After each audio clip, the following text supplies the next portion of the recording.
53 days ago I put nothing but dirt in a jar and this happened. Alright, it's a bit hard to see what's going on with all that condensation, so let's clean the glass. Actually, before I show you the final result, let's rewind and go over how I set up this jar. This is one of those projects I highly encourage you to try yourself. It's super cheap, simple, and you'll be mesmerized with the results. Anyway, I started out with this simple jar. It only cost me €2. But you don't need to use this exact container. Any clear container would work, as long as it closes off. You could even use an empty soda bottle if you want. First we want to create a drainage layer. I use small pebbles for mine. This layer will give excess water a place to go and prevent it from turning the substrate into a stinky, rotting mess. And for this you don't have to use pebbles. You could use small rocks you find outside, or marbles or mica, something that's waterproof and has some space in between the individual pieces. On top of the drainage layer we want to add a substrate barrier.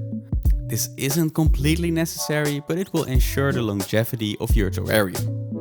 Again, this barrier can be anything, as long as it prevents the substrate from mixing with the drainage layer while allowing water to pass.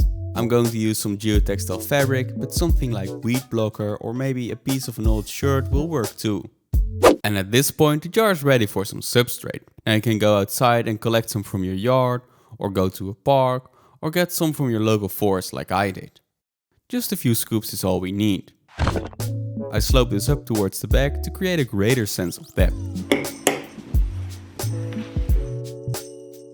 The jar can then be placed in the window where it can enjoy the sun, but be cautious of direct sunlight. Too much of this can cause your jar to start cooking and kill everything inside. If you live in the northern hemisphere like me, I recommend the window facing north, and if you're in the southern hemisphere, I recommend the window facing south. Now I'm sure at this point you just want me to go ahead and show you the results already, but before I do I want to share one last quick tip. The soil we got from outside is most likely filled with seeds, spores, bacteria and tiny little animals. All of these will slowly develop in our jar, but until the plants start growing, there's nothing in there providing oxygen. So to help them survive the first 2 weeks, I open up the jar every day for a few minutes every day to let in some fresh air. Alright, now let's see how this jar develops. After the first week, a few tiny plants already started to appear. And after 2 weeks, even more plants started to sprout. And after 3 weeks, tiny patches of moss started to appear. And a few days after that, the moss also started to appear lower in the substrate, and even some grass appeared.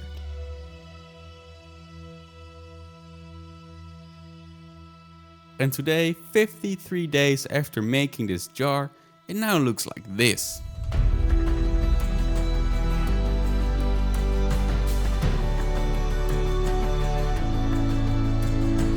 I think this jar turned out amazing given the fact that it's just dirt in there.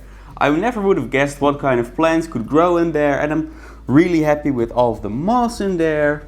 We got a little bit of grass in the front here, alongside this tiny little plant, and right behind it we got 2 bigger plants.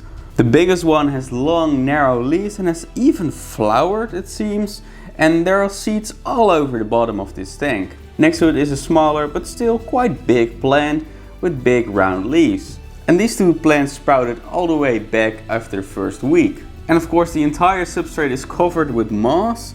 It looks really cool, and I think it's also really cool that along all the sides of this terrarium you can see the moss growing a bit lower in the substrate as well. And you can also see that all of these plants have healthy root systems that go all the way down into the drainage layer. So I think this is a really cool project, and again I highly encourage you to try this one at home. And if you do, make sure to send me a picture over on Instagram or TikTok or whatever. And with that I'm gonna put this jar back into the window. I really hope you enjoyed this video. If you did, definitely give it a thumbs up, and maybe I'll update you again in another 50 days. In the meantime, I recommend you watch this video next. I'll see you there.